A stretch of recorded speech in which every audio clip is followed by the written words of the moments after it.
కవిత versus BRS మాత్రమే కాదు, కవిత versus Telangana జాగృతి నేతల మధ్య కూడా మాటలు మంటలు చెలరేగుతున్నాయి.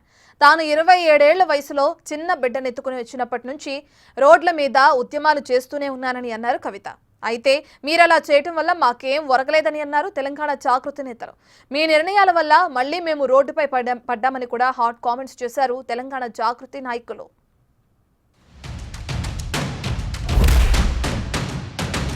ఆయన లేకపోతే నేను ఎవరు ప్రపంచానికి తెలుస్తుందా?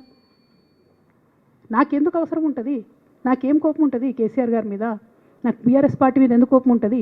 నాకు 27 సంవత్సరాలు ఉన్నప్పుడు నేను నా కొడుకుని చిన్న పిల్లగాన్ని పసిగుడ్డుని ఎత్తుకొని ఇక్కడికి వస్తే ఆ రోజు నుంచి ఈ రోజు వరకు నేను రోడ్డు మీదనే ఉన్నా, ఉద్యమాలే చేస్తున్నా, పోరాటాలే చేస్తున్నా, తెలంగాణ ప్రజల కోసం పనిచేస్తున్నా.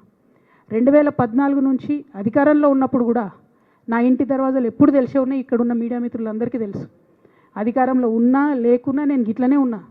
అధికారంలో ఉన్నప్పుడు నన్ను ఏమి సాగనీయకుండా నన్ను ప్రతిపక్ష ఎమ్మెల్యేని చూసినట్టు, ప్రతిపక్ష ఎంపీని చూసినా నేను ఇట్లనే ఉన్నా, ఓపెన్ మైండ్తోనే ఉన్నా.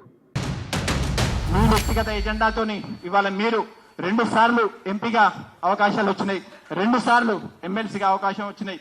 ఇదే సామాజిక న్యాయం పాటించాలనుకుంటే ఏ సామాజిక న్యాయం పాటించాలని మీరు మాట్లాడుతున్నారు? ఇవాళ మీ దగ్గర ఉన్న వాళ్ళు ఎవరికి సామాజిక న్యాయం ఉందో, మీ దగ్గర ఉన్న వాళ్ళు ఎవరికి సామాజిక న్యాయం అయింది? ఇవాళ రాజకీయంగా వారి భవిష్యత్తు లేనిది ఎంతో మంది తెలంగాణ జాగృతి నాయకులు ఇవాళ ఎక్కడెక్కడికి పోయినారు. ఇవాళ మీరు తీసుకున్న నిర్ణయం వల్ల అందరూ కూడా చాలా బాధతో ఉన్నారు.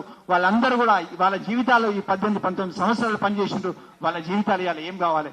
వాళ్ళకి ఎవరు సమాధానం చెప్తారు? వాళ్ళు ఎక్కడికి పోవాలి?